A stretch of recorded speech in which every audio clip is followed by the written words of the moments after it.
Hello बच्चों, स्वागत है आपका अपने चैनल तैयारी जीत में। आज हम देखने वाले हैं आपके जो अर्धवार्षिक मूल्यांकन परीक्षाएं होने वाली हैं 2023-24 की। उसके हम कक्षा छठवीं के गणित पेपर का हल देखने वाले हैं इस वीडियो में। तो वीडियो के एंड तक बने रहिएगा। यदि कोई डाउट है तो कमेंट में जाकर पूछ लीजिएगा, और यदि आप चैनल पर पहली बार आए हैं तो चैनल को सब्सक्राइब कर लीजिए। तो आइए सबसे पहले हम यहाँ पर ऑब्जेक्टिव क्वेश्चनों को देखते हैं जो आपके यहाँ पर दिए गए हैं। तो देखिए पहले हमारा क्या दिया गया है, यहाँ पर सही विकल्प दिए गए हैं। तो पहला प्रश्न देख लेते हैं।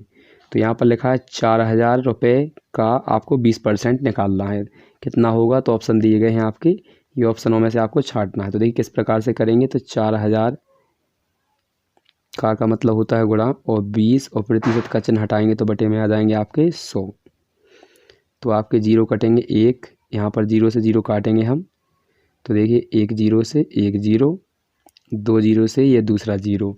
अब इसका नीचे एक बचा, एक का कोई नहीं करते हैं तो 2 का 4 का गुणा कर देंगे। तो 4 दूनी कितना हो जाएगा 8, और यहाँ पर बचे हुए हैं 2 जीरो। तो आंसर हमारा हो जाएगा 800, जो कि ऑप्शन नंबर बी में है। तो इसका बी सही हो जाएगा। इसके बाद लिखा है ऐसी एक संख्या ज्ञात कीजिए जिसमें 100 जोड़ने पर हमें 1122 रुपये प्राप्त हों। तो आप यहाँ पर देख सकते हैं ऑप्शन में आपके दिए गए हैं। तो आपको कितने जोड़ने हैं 100। तो 100 जोड़ने पर आपका होना चाहिए उत्तर इतना, कितना मिलना चाहिए हमें 1122। तो 1000 से ऊपर। तो ये तो आपका देखिए अगर हम इसमें जोड़ेंगे 1000 में, तो 1000 में अगर हम 100 जोड़ेंगे यहाँ पर तो हमारा आएगा 1100। तो ये गलत है। और इसमें जोड़ेंगे तो ये तो वैसे ही 22 में 100 जोड़ेंगे तो 122 हो जाएगा, और इसमें 300 में 100 जोड़ेंगे तो 400 हो जाएगा। तो इसका टोटल कितना बचा है, ये बचा है 100 वाला।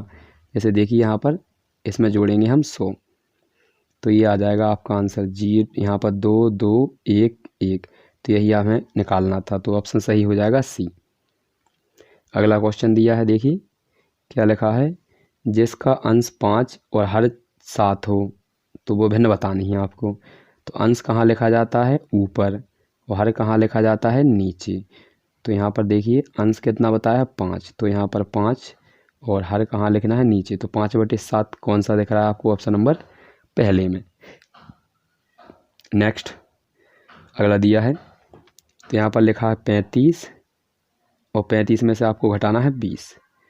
तो 35 में से 20 घटा देंगे तो आपका आ जाएगा ऑप्शन 15, मतलब आंसर 15, जो ऑप्शन नंबर किस में दिया गया है, दा, यानी चौथे में।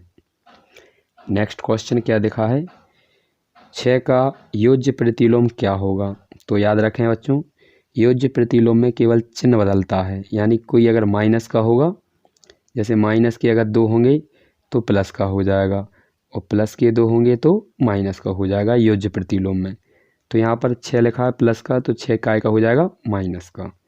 तो ये आंसर हो जाएगा आपका ऑप्शन नंबर बी।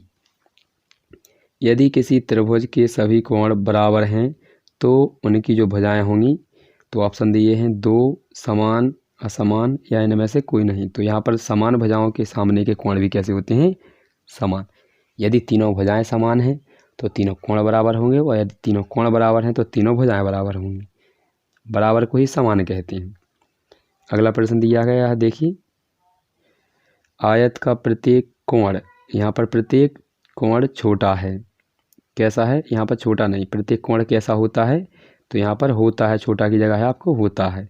समकोण, त्रिभुज, भुजा, या फिर 1 और 3। तो इसका सही हो जाएगा समकोण होता है। आयत इस प्रकार से बनता है। तो इसमें आप देखेंगे इसके जो एल बनते हैं सभी इस प्रकार से बनता है, थोड़ी चौड़ी होती भुजाएं ये। तो इसका जो बनता है तो सभी 90 डिग्री के कोण होते हैं। वर्ग के विकर्ण एक दूसरे पर होते हैं, समान, लंब, समांतर या समांतर। तो आप देखेंगे तो यहाँ पर ये लंब होते हैं। आशा करते हैं आपको पसंद आ रहा होगा वीडियो। यदि आपको कोई डाउट है तो पूछ सकते हैं। 5 से 11 तक पहुँचने में घड़ी की घंटे की सुई द्वारा घूमे गए समकोणों की संख्या बताइए। तो देखिए 5 से 11 तक जाना है आपको, तो इस प्रकार से आप बना लीजिए। तो यहाँ आपका होता है 3, यहाँ होता है 6, और यहाँ होता है 9, यहाँ होता है 12। तो आपको यहाँ से जाना है, यहाँ पर 3 के बाद आपको 4, और यहाँ पर होगा आपका 5। तो यहाँ से लेना है 5 से। तो यहाँ पर 1 से 30 डिग्री का कोण बनता है। तो यहाँ पर हो जाएगा, यहाँ पर 7, यहाँ पर 8, 10 और यहाँ पर ये 11। तो आप यहाँ से जाएंगे तो 30, 60 और 30 या 90। तो एक समकोण पार कर लिया हमने। इसके बाद 30, 30 और 30, तो ये हो जाएंगे 90। तो कितने हमने समकोण पार किए? यहाँ पर 2। इसके बाद अगला क्वेश्चन ये दिया गया है 15 और 3 के बीच स्थित पूर्णांकों की संख्या बता दीजिए। तो यहाँ पर 15 और 3 के बीच, तो 15 और 3 के बीच बतानी है। तो 15 से आपको 15 में से जस्ट आपको 3 घटा देना है। तो आपके जितना आंसर आएगा वही आपका ऑप्शन नंबर सही होगा। यानी 15 में से 3 जाएंगे तो 12 है, जो ऑप्शन नंबर पहले में सही है। अगला लिखा है आपका रिक्त स्थानों की पूर्ति कीजिए। तो देखिए ये लिखा है 8 घंटे एक दिन में दिन की कौन सी भिन्न है? तो 8 घंटे एक दिन की कौन सी भिन्न है? तो 8 घंटे ऊपर और एक दिन में कितने घंटे होते हैं? 24। तो इस प्रकार से लिखना है, काट लीजिए। 8 एकम 8 और 8 × 24, तो आपका आ जाएगा 1/3। -4 में हम क्या जोड़ें कि आपके उत्तर 12 है?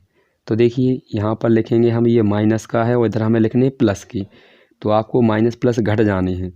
तो घटने के बाद हमें कितने आने चाहिए? 12। तो यहाँ पर हम लिखेंगे 16। 16 में से हम घटा देंगे 4, तो आपका आंसर आ जाएगा 12। प्लस के इसलिए लिए क्योंकि उत्तर प्लस का चाहिए। इसके बाद हमारा यहाँ पर 15 घटाने पर हमारे लिए माइनस के 10 मिलने चाहिए।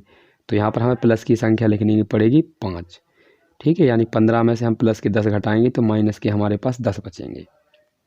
तो पहले का उत्तर है 1/3, दूसरे का है 16 और तीसरे का है आपका 5। तो ये क्वेश्चन अच्छे से हल कर लीजिएगा। इसके बाद यहाँ पर ये कुछ संख्याएं दी गई हैं, सवाल वगैरह, तो इनको अच्छे से देख लीजिए। और यदि कोई आपको क्वेश्चन का नहीं आता है हल तो आप कमेंट में जाकर कमेंट कर दीजिएगा, तो आपको आंसर दे दिए जाएंगे। इसको संख्या रेखा पर प्रदर्शित करना है, इसको मिश्रित भिन्न में बदलना है। तो इसी को देखिए, तो यहाँ पर लिखा है ये 20/3। तो आपको 3 से भाग देना है इस 20 में। तो 3 से भाग देंगे तो कितनी बार जाएगा? 6 बार। और कितना आएगा? 6 × 3 = 18। तो देखिए इस प्रकार से करेंगे, 3 से भाग देना है 20 में। तो 3 का पहाड़ा पड़ेंगे, तो 3 का 6 बार, 3 × 6 = 18। कितना बचा आपका? 2। तो किस प्रकार लिखेंगे? पहले लिखेंगे हम ये 6 का, तो 6 ऊपर, यहाँ पर 6 सही, फिर नीचे का जो है वो ऊपर पहुँचेगा और भाग कितने का दे रहे थे? 3 का। तो इस प्रकार से ये मिश्रित भिन्न बन जाती है। ठीक है, तो ये आंसर हो जाएगा। पहले हमने जितनी बार पहाड़ा पढ़ा वो आगे, फिर बटे की संख्या आ जाएगी ऊपर, जो नीचे जो शेषफल बचता है फिर भाग आ जाएगा। ये आप कर लेते हैं।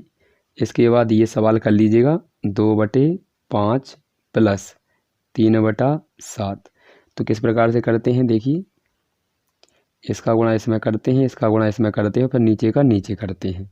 तो यही करते हैं। तो इसका करेंगे इसमें, तो 7 दूनी 14। इसका करते हैं इसमें, प्लस का चिन्ह है तो प्लस लगाएंगे, और 3 × 5 = 15। और नीचे का नीचे करते हैं, तो 7 × 5 = 35। ऊपर लगा है दोनों के बीच में प्लस, तो जोड़ देंगे तो हो जाएगा आपका 29। और बटे में कितना लिखा है आपका? 35, जो इस सवाल का आंसर है। तो आशा करते हैं इस प्रकार से आप सभी सवाल कर लेंगे।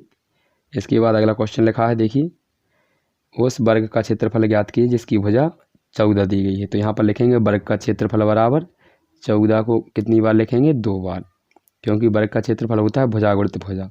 14 का 14 में गुणा करेंगे, आपका आएगा 196, यही सेंटीमीटर की घात 2। तो यही आपका इसका आंसर हो जाएगा। अगला क्वेश्चन देखते हैं। तो ये दिया गया है अगला क्वेश्चन, तो अच्छे से आपको कर लेना है। ठीक है, ये चौथा क्वेश्चन है, ये 5वां दिया गया है, ये 6वां है, ये 7वां, ये 8वां क्वेश्चन। तो इसको अच्छे से आपको देखते चलने हैं। ये आपके क्वेश्चन अच्छे से देख लेंगे आप। ये हमारा 10वां क्वेश्चन है, ये 11 है। इसके बाद 11 के बाद आपको ये दिए गए हैं, ये 12वां क्वेश्चन दिया गया है, ये 11 का अथवा है, ये 12वां क्वेश्चन, ये 13 है क्वेश्चन नंबर। अच्छे से इनको नोट डाउन कर लीजिए और इनको करके आप कंप्लीट कर सकते हैं। यदि आपको नहीं आता है इनका सलूशन तो आप कमेंट में जाकर पूछ सकते हैं, तो इसका आंसर आपको दे दिया जाएगा।